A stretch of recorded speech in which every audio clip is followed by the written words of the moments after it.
The email notification flashed on her phone screen at 3:17 a.m., the glow cutting through the darkness of her bedroom like a knife. She reached for it instinctively, heart already racing before she even opened the message.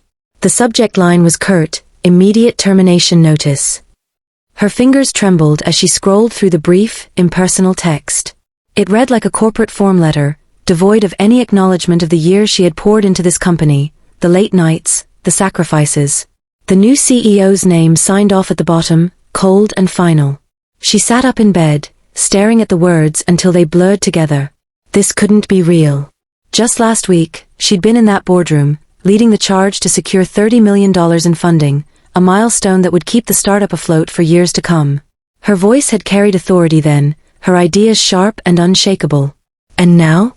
Now she was being discarded without so much as a conversation. Slipping out of bed, she moved to the window, pulling back the curtains just enough to let the city lights seep in. The streets below were quiet, but her mind was anything but. How could this happen? After everything she'd done, everything she was to this company, it felt like betrayal. No, worse than betrayal. It felt like erasure. Maya had joined the startup when it was little more than an idea scribbled on a napkin. Back then, there were only 3 of them crammed into a tiny co-working space, fueled by caffeine and dreams too big for their bank accounts. She remembered sitting cross-legged on the floor, surrounded by whiteboards covered in messy diagrams, brainstorming how to turn those ambitious plans into something tangible. That was nearly a decade ago, long before venture capitalists came knocking or glossy press releases hit the wire. In the early days, everyone wore multiple hats. Maya handled marketing, business development, HR, you name it. There wasn't a single aspect of the operation she hadn't touched. When the founders struggled to articulate their vision to investors, she stepped in, crafting pitches that painted not just a product but a movement. When cash flow dried up during lean months, she juggled invoices and negotiated payment extensions with vendors, keeping the lights on. And when morale dipped, she became the cheerleader, reminding the team why they started this journey in the first place. Over time, the company grew. New hires arrived, bringing fresh energy and expertise. Maya adapted, shifting her focus to strategy and partnerships. She built relationships with key players in the industry, positioning the startup as a contender in a crowded market. But no matter how much the organization evolved, one thing remained constant. Maya was the glue holding it all together. If someone needed guidance, they turned to her. If a crisis erupted, she was the first to step in. Years of dedication earned her respect, if not always recognition, from her peers. But loyalty, she realized now, didn't guarantee security. As the company scaled, priorities shifted. Investors wanted faster growth, higher profits. And somewhere along the way, the people who had laid the foundation began to fade into the background. Maya tried not to take it personally. Startups were volatile by nature, change was inevitable. Still, she held on to hope that her contributions wouldn't be forgotten. Then came the announcement about the new CEO. Elena Martinez walked into the office on her first day exuding confidence, every inch the polished executive. Her tailored suit, perfect posture, and air of authority made it clear she meant business. Maya watched from across the room as Elena greeted employees, shaking hands and exchanging pleasantries with ease. There was no denying her charisma, or her credentials. With a track record of turning struggling companies into unicorns, Elena seemed like exactly what the startup needed to reach its next phase of growth. At first, Maya welcomed the change. She saw potential in working alongside someone with such extensive experience.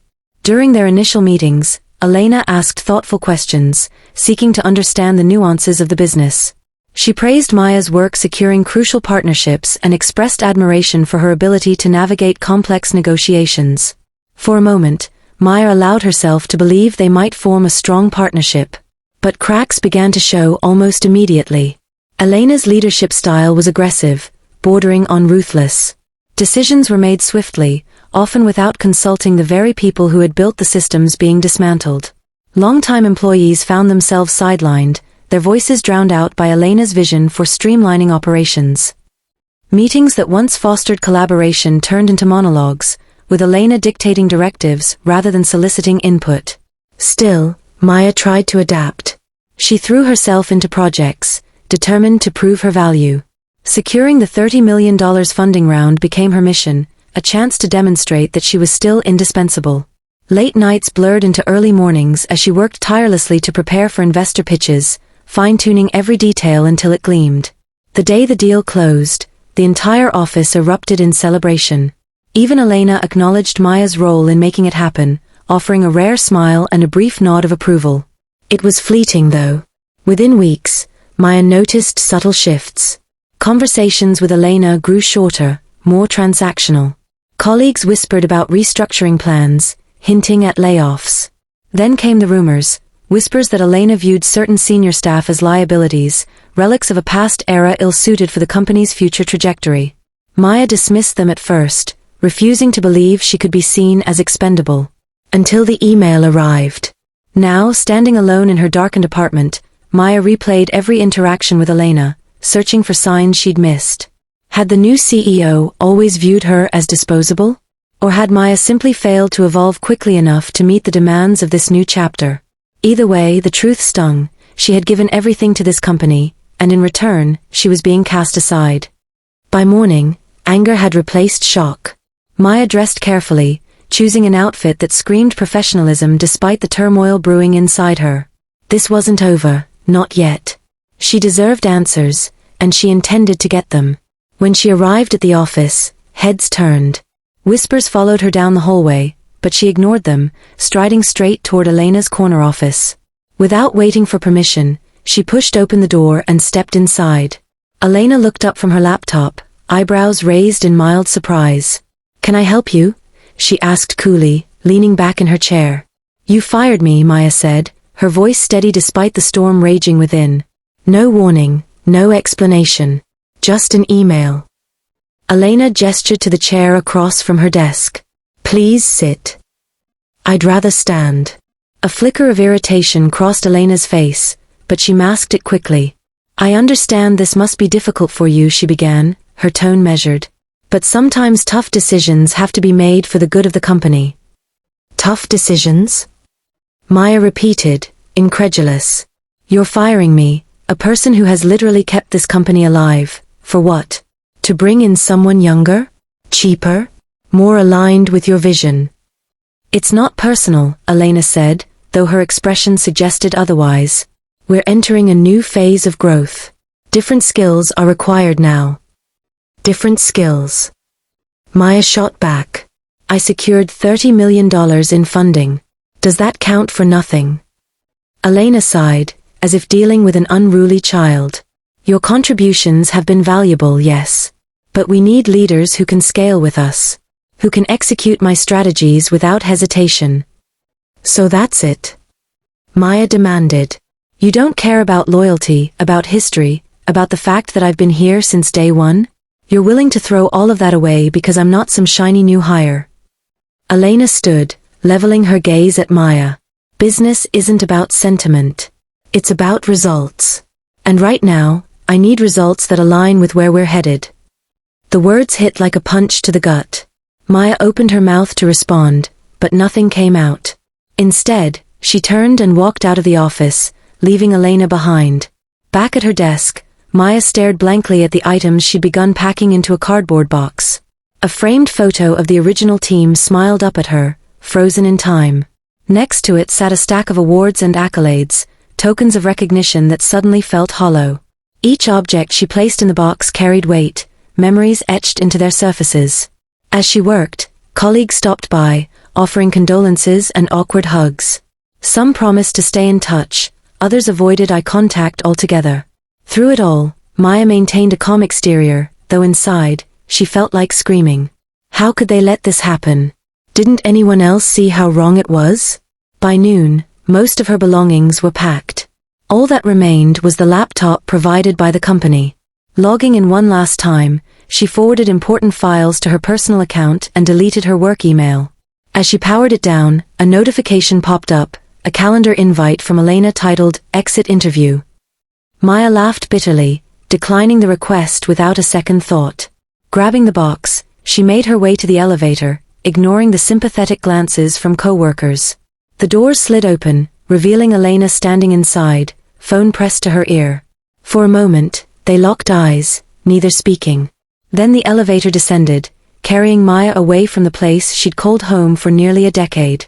Stepping outside, she took a deep breath, the crisp autumn air filling her lungs. The city buzzed around her, oblivious to the turmoil in her chest.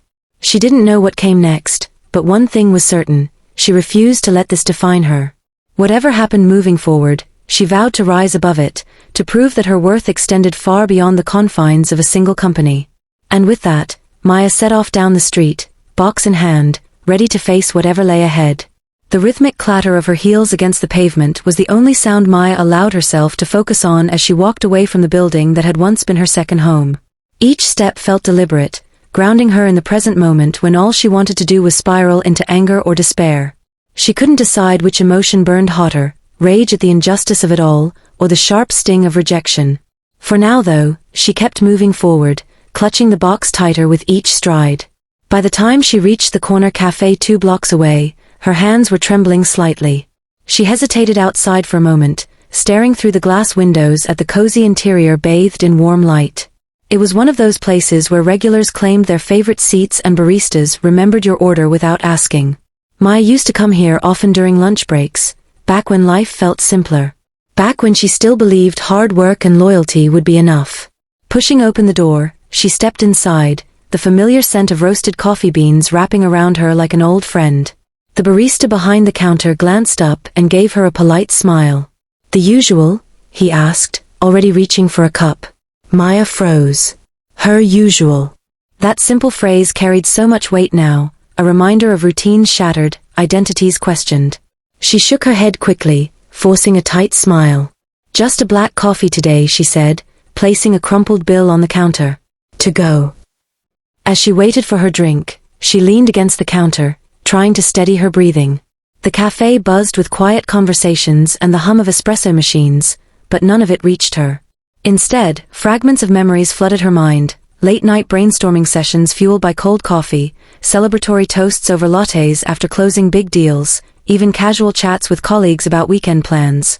All of it seemed impossibly distant now, like watching scenes from someone else's life. When the barista called her name, she grabbed the paper cup and headed outside again, sipping cautiously as she wandered aimlessly down the street. The caffeine hit her system slowly, sharpening her thoughts but doing little to dull the ache in her chest. What was she supposed to do next? Start sending out resumes? Reach out to her network? Or maybe take some time off to regroup? The uncertainty gnawed at her, leaving her feeling untethered. Hours later, Maya found herself sitting on a bench overlooking the river, the city skyline glowing faintly in the twilight. The box sat beside her, forgotten for the moment. She pulled her jacket tighter around her shoulders, the chill of the evening settling in alongside her thoughts. How had everything unraveled so quickly? One day she was indispensable, the backbone of the company, and the next, expendable. Her phone buzzed incessantly in her pocket, notifications piling up from messages and missed calls. Friends checking in. Former colleagues offering support, or maybe gossiping under the guise of concern. Even her mother had texted, sensing something was wrong despite Maya's vague reply earlier. But she ignored them all, unwilling to confront anyone just yet. Not until she figured out what she wanted to say. Instead, she scrolled absent-mindedly through LinkedIn, half-heartedly browsing job postings. Titles like Senior Director of Partnerships and VP of Business Development caught her eye, but none sparked any real interest. They all sounded hollow. Like placeholders for people who had checked every box but lacked soul. Was that what she'd become too? A cog in the machine, replaceable at a moment's notice? A sudden gust of wind sent leaves swirling around her feet, snapping her out of her spiraling thoughts. She stared at the water rippling gently beneath the bridge, its surface reflecting shards of fading sunlight. Something about the movement calmed her, if only for a moment. Maybe it wasn't just the startup that had changed, it was her. Somewhere along the way, she'd lost sight of why she'd started this journey in the first place. The next morning, Maya woke with a heaviness she couldn't shake. Sleep had been elusive, her mind replaying the events of the previous day on an endless loop. Still, she forced herself out of bed, determined not to wallow. Today wasn't going to be about self-pity. It was going to be about clarity. She spent the first hour organizing her thoughts, jotting down notes in a worn leather journal she hadn't touched in years. Pages filled with questions. What do I want? What am I good at? What makes me happy? Beneath them, tentative answers began to emerge. Building meaningful connections. Solving complex problems. Creating opportunities for others. These weren't new revelations, they were echoes of passions she'd set aside in pursuit of success. With renewed resolve, she opened her laptop and began drafting emails. First, to close friends and mentors, explaining what had happened and asking for advice. Then to former clients and partners, letting them know she was available for freelance consulting work. Word of mouth could be powerful, especially in her industry. If nothing else, it would buy her time to figure out her next move. By mid-afternoon, responses started trickling in. Encouraging words from old colleagues. Potential leads from contacts she hadn't spoken to in months. And then, unexpectedly, a message from someone whose name made her pause. Rachel Chen, the founder of another startup Maya had briefly collaborated with years ago. "Hey Maya," the email read. "I heard about what happened. I'm sorry you're going through this. We've been looking for someone to help us refine our go-to-market strategy, and I can't think of anyone better suited for the role. Let me know if you're interested. We'd love to have you on board." Maya stared at the screen, heart pounding. This was exactly the kind of opportunity she needed, challenging, impactful, and aligned with her strengths. Yet hesitation crept in. Could she really start over somewhere new? Trust another company with her talents, her energy, her future? Before doubt could take hold, she typed out a reply. "Thank you, Rachel. I'd love to discuss further." Sending it felt like stepping off a ledge, not reckless, but necessary. That night, as she lay in bed scrolling through her phone, Maya stumbled across an article about Elena Martinez. Headlines praised the new CEO's bold leadership style and ambitious plans for growth. Quotes from anonymous employees painted a picture of transformation, but not always in a positive light. "It's like she doesn't care about the culture we built," one source said. "She's tearing everything apart." Reading those words stirred something deep within Maya. Anger, yes, but also determination. If Elena thought she could erase years of hard work and sacrifice, she was wrong. Maya might have been pushed out, but her legacy remained. The relationships she'd nurtured, the strategies she'd implemented, the values she championed, they were still there, woven into the fabric of the company whether Elena liked it or not. And suddenly, an idea began to form. What if this wasn't the end of her story with the startup? What if it was just the beginning of a different chapter, one where she reclaimed her power and proved her worth on her own terms? Over the next few days, Maya threw herself into exploring possibilities. She met with Rachel to discuss the consulting role, impressed by the smaller startup's innovative approach and collaborative culture. At the same time, she reached out to former teammates who had left the company under similar circumstances, floating the idea of banding together to create something entirely new. Something better. But her most daring move came late one evening, when she drafted a letter addressed to the board of directors. In it, she laid bare the truth about the company's recent shifts, how morale was plummeting, how key players were being sidelined, how short-term gains were overshadowing long-term sustainability. She didn't name names or make accusations. Instead, she framed it as constructive feedback from someone who cared deeply about the organization's future. Sending the letter felt like lighting a match in the dark. She had no idea if it would ignite change or fizzle out unnoticed. Either way, she knew she'd done what she could to leave her mark. Weeks passed, and slowly, pieces began falling into place. Rachel offered her a flexible contract, giving her the freedom to explore other projects while contributing to the startup's growth. Former colleagues rallied around her vision of creating a consultancy focused on helping businesses scale without sacrificing their core values. And then one afternoon, an unexpected call came from a member of the board. "We received your letter," the voice on the other end said. "And we agree with many of your points. Things need to change." Maya listened intently, heart racing as the conversation unfolded. This wasn't redemption, it was revolution.